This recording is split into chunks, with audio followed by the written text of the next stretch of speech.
If you're anything like me, not a day goes by that you don't get a call, text, email, piece of mail, a door knock from a solar salesman, at least once a day, maybe even more. And you might be thinking, is solar a good thing if I live in Charlotte or the Carolinas? So today we'll be talking about the prices, the pros, the cons, the myths, and the truths to possibly give you a little bit of direction if you are considering solar panels. By the way, my name is Josh Finigan, and we're shooting videos weekly all about real estate and living here in the Carolinas. So if you live here or just are interested in the Carolinas, make sure you hit that subscribe button and turn notifications on so you never miss another video. So today we're gonna review a ton of facts and opinions that we were able to find online, break down why people actually invest in solar panels, go over the myths and some truths, and I'll give you my perspective as a real estate agent if you should move forward with solar panels or not. Now, depending on the age of your home, the size of your home, and the amount of coverage from the sun, solar panels can run you anywhere between $15,000 to $57,000. Now, the average price for solar panels here in North Carolina is $32,500. Now, the biggest question is, am I gonna be able to save money and recoup my initial investment? Now, the average time it takes for someone to pay off their initial investment in solar panels in North Carolina is 13.5 years. Now, before we jump into the pros and the cons of investing in solar panels, you really need to focus on timing. How long do you plan on owning your home? Because that's going to be a pivotal factor if it's a good idea to invest in solar panels. So if you think that you may only own your home for another couple of years, then you may want to avoid owning solar panels because you won't have much time to recoup your investment. But if you think you're going to be in your house for a couple decades, then it may be a good idea to consider solar panels because you have that time to recoup your investment and save money.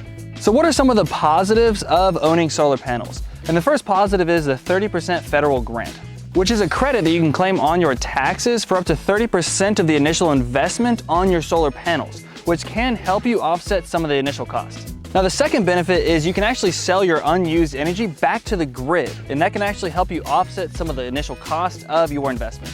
Although if you're looking to purchase more solar panels than you actually need so you can sell the unused energy back to the grid, you're actually going to end up spending a lot more money in the long run. So at the end of the day, you want to make sure you purchase how many solar panels you need and just sell back the actual unused energy. It's more expensive to buy more solar panels. So those are definitely some positives to weigh in there. And if you buy your solar panels cash or you pay off the note on the solar panels, you can greatly reduce your electric bill or get rid of it altogether. But remember, no matter what, Duke Energy will charge you a fee just to be connected to the grid, even if you're not using energy, and that could run you about $30 a month. Now, if you add solar panels to your house, is it really considered an amenity or does it really add value to your home? And the answer is it really depends. All right, guys, as we jump into the next section of this video and discuss solar, I'm gonna put my real estate agent hat on and kind of give you some advice from the real estate aspect of it. All right, guys, so there's 4 different ways that you can acquire solar panels. The first one is you can actually pay cash for it. The second is you can finance it for a duration of time that you can afford, and they're gonna be happy to charge you interest anywhere between 5 and 10% to do so. The third option is you can lease the solar panels. Now, if you lease the solar panels, obviously you'll never own them, so you'll always have a bill. But the positive is it's always covered. So if anything breaks or anything happens to it, they'll come out and fix them. And the fourth way, probably the easiest way, is you purchase a home where the seller's already paid off the solar panels, so you could acquire them easy breezy. Now let's go back and talk about the middle two in regards to if you're looking to actually sell your home. So if you finance solar panels and you're looking to sell your home, you may have a few challenges that you really need to overcome. Now, if you finance your solar panels, most likely they put a lien on your home for the note of the solar panels, much like if you have a mortgage on your property. And one big issue is a lot of the buyer's lenders may require that lien be paid off at closing. Now, if you can't overcome that obstacle, one option you can survey is the buyer actually taking over that note from the solar company on your behalf at closing. Now, one thing you really want to pay attention to is not every solar company will allow you to transfer the lien to another buyer, which means you may be stuck paying it off anyways. Or you may have issues when the buyer does not want to actually assume that lien, or they're not financially able to. Because if they went down that strategy, then they would actually have to get approved. And even though it's a utility, it will still count against them as a monthly debt obligation. And think about it, if you're selling your home and you finance the solar panels and you really want the next buyer to assume that lien, then you're not only selling your house now, you're also selling the idea of solar panels. So some buyers may just not see the value in the solar panels and not want to take on that extra lien. Other buyers may not be able to. Maybe they're only approved for the amount you're selling your home for. That added lien will actually make it to where they couldn't purchase the home. So many of you may be saying, well, Josh, I'll just remove my solar panels. And that's definitely an option, but you want to consider before you do that you may lose the warranty on your solar panels. And if you remove the solar panels, you have to go back and repair the damage to the roof. And let's say you leased your solar panels. Now, one thing you really want to check is if they actually allow you to transfer the lease to another potential buyer. And some companies don't allow you to transfer the lease to the new buyer, which could be a big problem before you get to closing. On another note, when I actually called a lot of these solar people, they try to push the idea that if you invest $40,000 into solar panels, it increases the value of your property by $40,000. Now, I'm here to tell you that that is patently untrue. If I look into Mecklenburg County at the sold data and compare the homes that had solar panels to the homes that did not have solar panels, the price per square foot is the same. Now, will buyers appreciate it? And of course they'll appreciate it. It's kind of like having really high-end appliances or a newer roof. Buyers are gonna find value in those items and they're gonna find value in your solar panels. However, will you get dollar for dollar back on your investment? And the answer is no.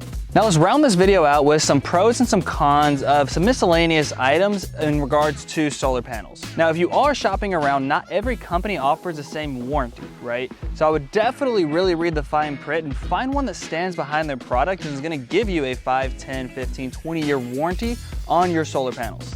Next is, how old is your roof? The rule of thumb is if you have only 5 years or less of life in your roof, you probably want to avoid solar panels. And those are just some good things to consider if you are contemplating investing in solar panels. All right, so if you made it this far in the video, you're probably saying, gosh, Josh, you're just super against solar panels. And that's really not the case. There's a lot of great situations where solar panels may be a perfect fit for you and your family. But it could also not be a great fit, especially if you're looking to move in the near future. You may be forced to pay off the entire note on your solar panels, allowing the next buyer to own them free and clear, or it may derail a few of your contracts to close with potential buyers. But if you are planning on being in your home for a very long time, or if you're on a fixed income and you're looking to hedge yourself against inflation and future energy costs, then solar panels may be perfect for you. Or if you're just looking to get off the grid and be more self-sufficient, then you may want to consider solar panels. But I just want to dispel some of the myths you see out there, because there's pros and cons in any decision you make in life. But if you talk to some of these solar people, all they'll give you is the benefits and not the possible cons you may face in the future. So let's say you are looking to sell your home and you did invest in solar panels, whether you paid cash, financed them, or leased them, then you definitely want to make sure you align yourself with an agent that really knows what they're doing. Selling homes with solar panels have their own unique challenges and obstacles you have to overcome.